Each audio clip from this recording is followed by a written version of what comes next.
แจ่วสุกี้บกเพ็ด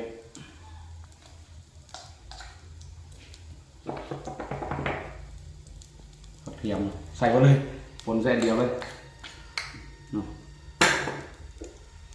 น้ำปลา1 2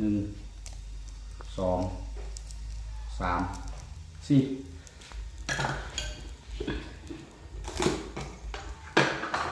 น้ำตาล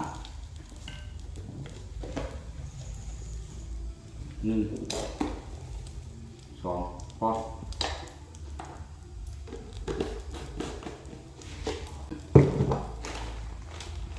มักแซ่บใส่เป็นนัว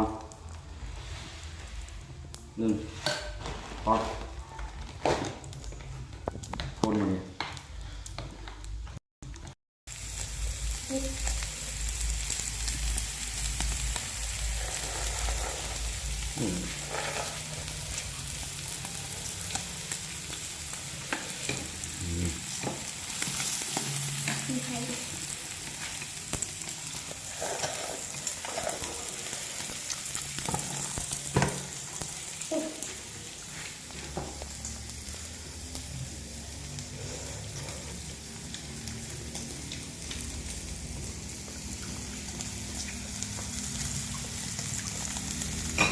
หอด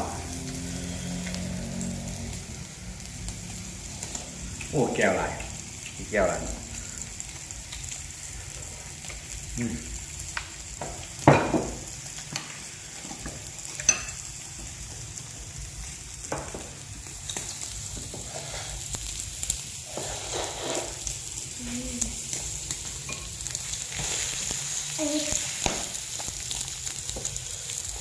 ไข่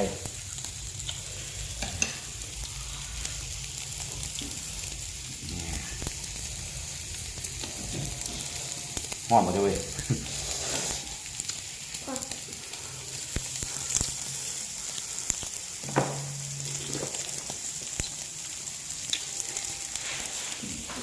นี่ก็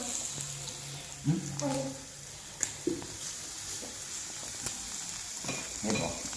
ไม่บอก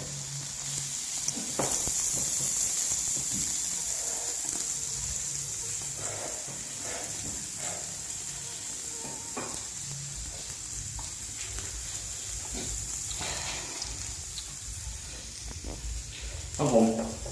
ไงใส่ดื่มไหม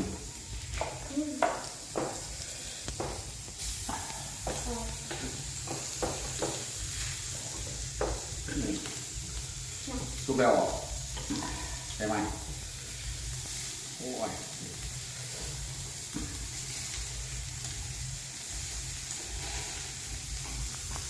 กินเป็นงูโอเคห่อนน้ำห่อนให้กินห่อน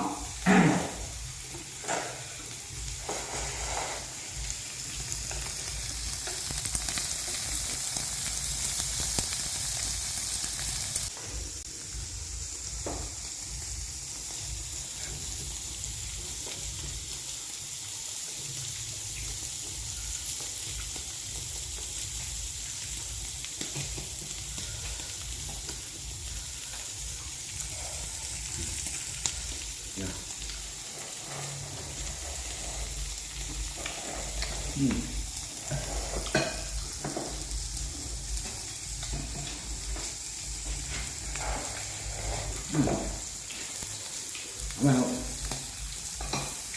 อะไรให้ย่อย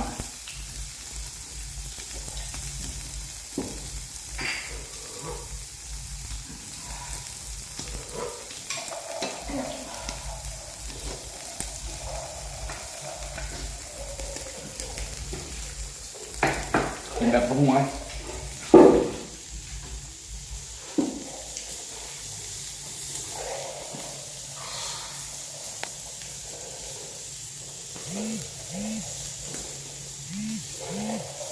วนใหม่แล้วไหม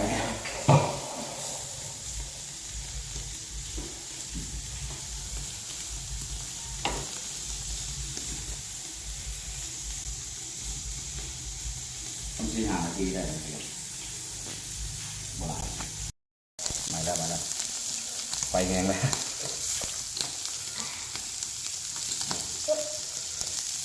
โอ้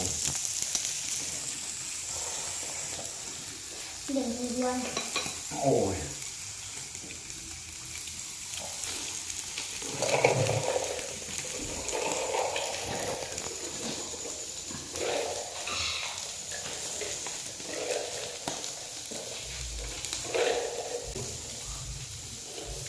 mới đính nhìn xem là sao mất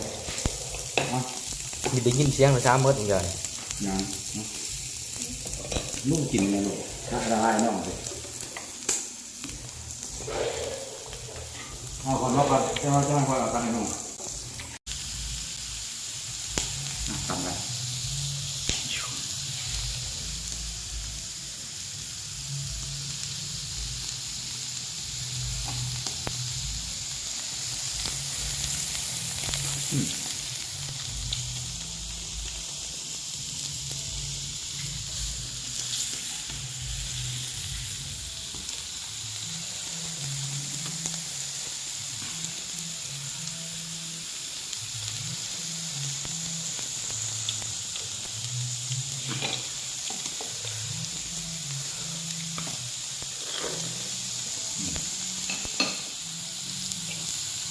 ไปเลย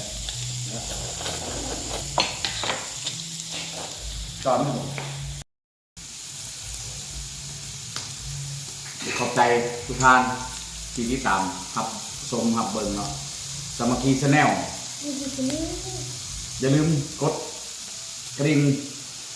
แล้วก็กดไลค์เนาะเพื่อให้กำลังใจสองพ่อลูกสามพ่อลูกสามัคคีชาแนลขอบใจอะไร